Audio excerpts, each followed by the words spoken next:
నగల సామ్రాజ్యం పెద్దది, మన వేడుకల్లో నగల పాత్ర పెద్దది, నగల్లో మన సంప్రదాయం అది పెద్దది. అదే విధంగా నగలు కొనేటప్పుడు మీ సేవింగ్స్ కూడా ఇకపై పెద్దగా ఉంటుంది. అన్ని నగల తరుగును ముందు కన్నా ఇంకా తగ్గించాం. ఈ తక్కువ తరుగును చూస్తే వెంటనే నగలు కొనేస్తారు. డైమండ్ జ్యువెలరీ ధరలు కూడా పెద్ద లెవెల్లో తగ్గించాం.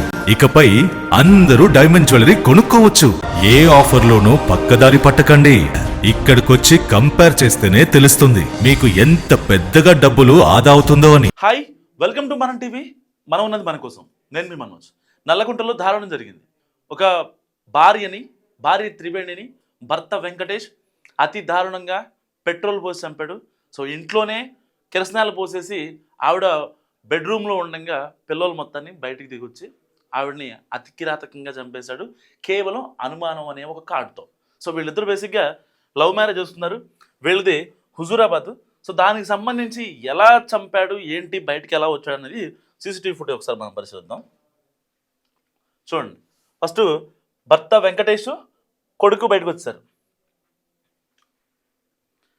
అండ్ దాని తర్వాత ఆ అమ్మాయి కూడా బయటకు వచ్చేసింది. జస్ట్ ఒక 3-4 ఇయర్స్ ఉంటాయి అమ్మాయికి, అంతే. ఇంకోండి, కిరసన ఇక్కడ కూడా పడుతుంది. యా, కరెక్ట్గా ఎప్పుడైతే వచ్చారో వీళ్ళు, ఆ పొగ అయితే ఎప్పుడైతే గట్టిగా వస్తుందో ఇంట్లో నుంచి, ఇంటి పక్కన వాళ్ళు వెంటనే వచ్చి ఏమవుతుంది అంటే, మరి వాళ్ళేమనుకుంటారు, పిల్లలు, భార్య, భర్త అందరూ ఇంట్లో ఉన్నారు అనుకుంటున్నారు కదా, అందుకోసం వచ్చి హడావుడి పడుతున్నారు. సో అందరూ చూస్తుండగానే ఆవిడ మంటల్లో దగ్ధం అయిపోయింది. సో కట్ చేస్తే వీళ్ళది లవ్ మ్యారేజ్. మరి అంత లవ్ మ్యారేజ్ చేసుకొని ఇద్దరు పిల్లల్ని కానీ అంతా బాగానే ఉన్న తర్వాత కూడా ఎందుకు అంత దారుణంగా చంపాడు అంటే, ఈ త్రివేణి వెంకటేష్ వాళ్ళది హుజూరాబాద్. బేసిక్గా ఇద్దరు ప్రేమించి పెళ్లి చేసుకున్నారు. ఆ ప్రేమకు ఫలితంగా ఇద్దరు పిల్లలు కూడా పుట్టారు. అంతా బాగానే ఉంది. కానీ కొద్ది రోజుల తర్వాత మనోడికి అనుమానం స్టార్ట్ అయింది. సో ఆ అనుమానంతో రోజు తాగడం, త్రివేణిని అనుమానంతో ఇబ్బంది పెట్టడం, ఈ పిల్లలు మనకి పుట్టిన పిల్లలేనా అని వాళ్ళని ఇబ్బంది పెట్టడం, ఇదంతా జరిగింది. ఈ కాన్సిక్వెన్స్ జరిగింది. సో ఇక త్రివేణి నా వల్ల కాదు అని వాళ్ళ అమ్మ వాళ్ళ ఇంటికి, ఏదైతే వెంకటేష్ వాళ్ళ అత్తగారింటికి వెళ్ళిపోవడానికి సిద్ధమైన క్రమంలో, లేదు నేను మారిపోయా, నేను చాలా జాగ్రత్తగా చూసుకుంటా అని చెప్పి నమ్మించి హైదరాబాద్ నల్లకుంట దిగొచ్చాడు. నల్లకుంట దిగొచ్చిన తర్వాత అనుమానం ఇంకా స్టార్ట్ అయింది హైదరాబాద్లో. సో దాని ఫలితంగానే ఇక వాళ్ళ కొడుకు మాటలు విన్నాడని త్రివేణి వాళ్ళ రిలేటివ్స్ చెప్తున్నారు. సో ఒక్కసారి నేను వాళ్ళకి కాల్ బ్యాక్ చేసే ప్రయత్నం చేస్తాను. ఎందుకంటే అసలు ఈ హత్య వెనక వాళ్ళ పిల్లోడు ఉన్నాడంట. ఎవరైతే ఈ పిల్లోడు చూశారు కదా మీరు, ఇప్పుడు వెళ్ళిపోయిన పిల్లోడు ఉన్నాడా, ఈ పిల్లోడు ఉన్నాడంట.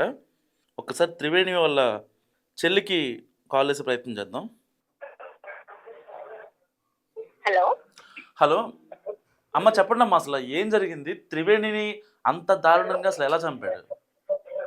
రీజన్ ఏంటి? యాక్చువల్లీ వాళ్ళది వచ్చేసి లవ్ మ్యారేజ్ అండి. వాళ్ళకి మ్యారేజ్ అయిపోయి కూడా 10 ఇయర్స్ అవుతుంది అనమాట. వాళ్ళు మా ఇంటి పక్కనే ఉంటారు.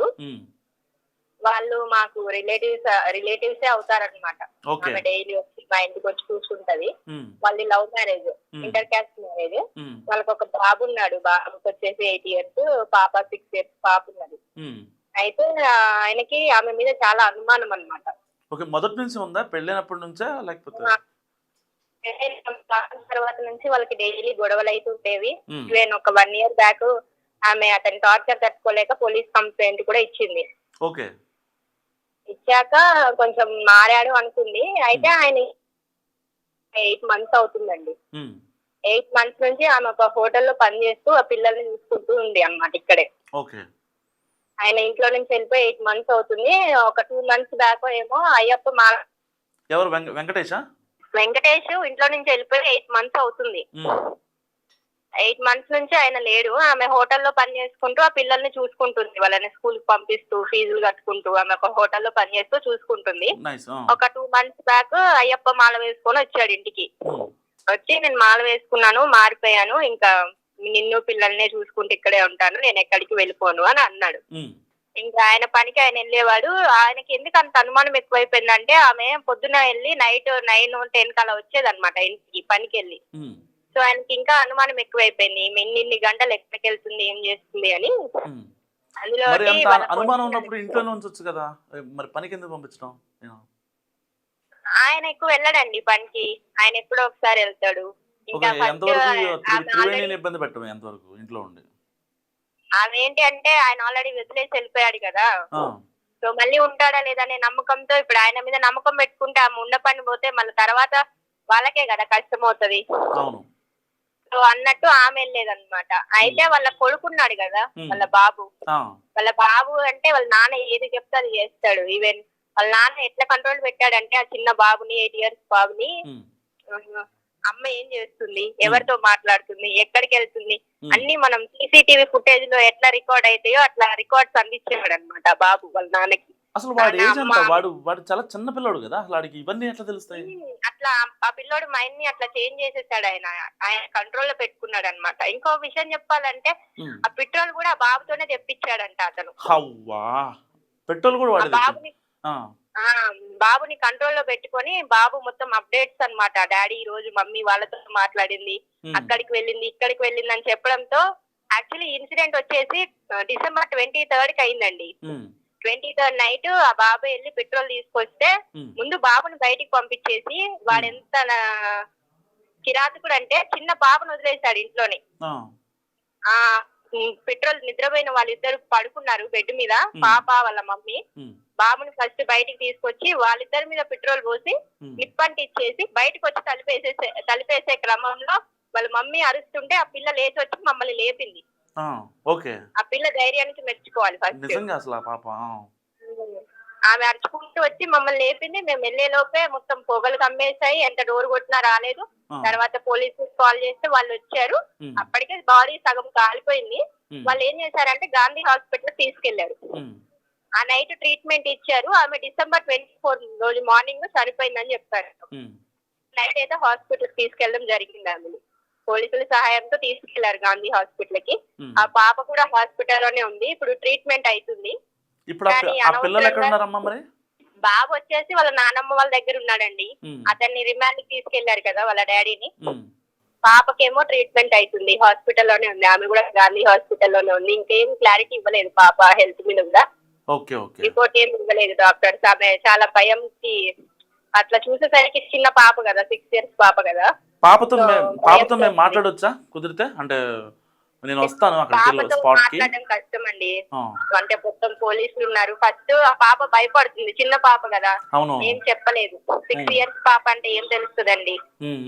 ఇంకా ఆమె అంత ధైర్యం చేసి బయటకు వచ్చిందంటే ఇంకా అది గ్రేట్ అనుకోవాలి. లేపింది ఆ టైంకి స్పాంటేనియస్ గా రియాక్ట్ అయింది. కానీ అసలు వాళ్ళ కన్న కొడుకే పెట్రోల్ తేవడం, వాళ్ళ అమ్మని చంపడానికి, అసలు వాళ్ళు అంత విషబీజం నాటడానికి కారణం ఏంటంటే అసలు వాళ్ళ నాన్నకి వాళ్ళ అమ్మ మీద ఉన్న అనుమానం, దానికి బాబుని అస్త్రంగా వాడుకున్నాడు అంతే. వీడు ఒక స్పైలా ఉండేవాడు, అమ్మ ఇటు వెళ్తుంది, ఎవరితో మాట్లాడుతుంది ఏంటనేది మొత్తం. అవి కొనిచ్చడం, ఇవి కొనిచ్చడం, అమ్మ ఎక్కడికి వెళ్తుందో చెప్తే నీకు అది కొనిస్తా, ఇది కొనిస్తా, బొమ్మ కొనిపిస్తా, ఈ బొమ్మ కొనిపిస్తా అని చెప్పి 8 years అంటే ఆయనకి లోక జ్ఞానం అంత ఉండదు కదా. కానీ వాళ్ళ నాన్న చెప్పిన పని చేస్తా ఉంటాడు అంతే. ఇంకా వాడు అలా అప్డేట్ ఇచ్చేవాడు. పాపం ఆమె చాలా మంచిది, మా ఇంటికి కూడా వస్తా ఉంటది డైలీ. పాపని తీసుకొని వచ్చి కూర్చొని మాట్లాడటం, టీవీ చూడటం లాంటివి చేసేవాళ్ళు. ఓకే అమ్మా, thank you so much. Okay అండి, థ్యాంక్ యూ. సో ఇది విన్నారు కదా, కన్న కొడుకే వాళ్ళ అమ్మ మీద స్పై ఆపరేషన్ చేసి ఇవాళ ఆవిడని అంత దారుణంగా పెట్రోల్ పోసి బెడ్రూమ్లోనే సజీవ దహనం చేయడానికి ఇవాళ కన్న కొడుకే కారణమయ్యాడు. నిజంగా ఒకవేళ ఆవిడ ఎవరితోనో మాట్లాడింది అనుకోండి, ఫర్ ఎగ్జాంపుల్ మాట్లాడిందే అనుకుందాం, వీడు ఆయమన్నాడు కదా వెంకటేష్, వీడు ఏం చేయాలి, నీ ప్రాబ్లం ఏంటి, అసలు నీకు ఏం కావాలి, నీకు నేను ఆల్రెడీ మారిపోయాను, మందు తాగట్లా, సిగరెట్లు తాగట్లేదు, చెడు వ్యసనాలు ఎలాంటివి నేను బానిస అవ్వలేదు, నేను నీ కోసమే ఉన్నా, పిల్లల కోసం మనం బతుకుతాం అని ఒక్క మాట మాట్లాడితే ఏ ఆడది మారదు? అలాంటి పనులు చేసి ఏ ఆడది మారదు చెప్పండి, నాకు మస్ట్ కామెంట్ చేయండి దీనికి. కానీ కొడుకుని స్పైగా చేసి వాళ్ళ అమ్మని ఇచ్చేసి ఏ సమాజం ఎట్టిపోతుంది? అసలు ఒక భర్తకి భార్యకి మధ్యలో ఉండాల్సిన కమ్యూనికేషన్, అంతేగాని అది అనుమానం అయితే అది చిన్న మొక్కై మానై పెద్ద వృక్షమై వటో వృక్షమై ఉంటుంది తప్ప ఇక వాళ్ళిద్దరి మధ్య అసలు ఆ సుఖం ఉండదు, ఆ శాంతి ఉండదు. ఇలాంటి ఏదో ఒకటి వాళ్ళు వీళ్ళు చంపుకోవడం, వీళ్ళు వాళ్ళని చంపుకోవడం. సో ఒకవేళ మీ భార్య మీద కానీ మీ భర్త మీద కానీ నా అనుమానం ఉంటే నా హంబుల్ రిక్వెస్ట్, అంటే ఏదో పెద్ద సైకాలజిస్ట్లా మాట్లాడతలేను, బట్ ఒక సింపుల్ థింగ్ అనమాట. ఒకవేళ మీకు ఒక డౌట్ ఉందనుకోండి, కూర్చోబెట్టి మాట్లాడండి. ఈ ప్రాబ్లం ఏంటి, దేనికోసం నీ ఆరాటం అని చెప్పి మాట్లాడండి. భర్త అయినా భార్య అయినా ఎవరైనా సరే. సో దానివల్ల బెటర్ కమ్యూనికేషన్ వల్ల మీ అండర్స్టాండింగ్ లెవెల్స్ ఇంప్రూవ్ అవుతాయి. సో దానివల్ల ఇలాంటి చంపుకోవడాలు, పిల్లల్ని స్పైగా పెట్టాలు, కాల్ రికార్డింగ్లు చేయడాలు, సీసీ కెమెరాలు పెట్టుకోవడాలు ఇలాంటివి ఉండవు. సో ఈ నల్లకుంట ఘటన గురించి కన్న కొడుకే కన్న తల్లిని చంపడానికి హెల్ప్ చేసిన దానిపై మీరేమనుకుంటారు? మస్ట్ కామెంట్ చేయండి. చూస్తూనే ఉండండి మనం టీవీ.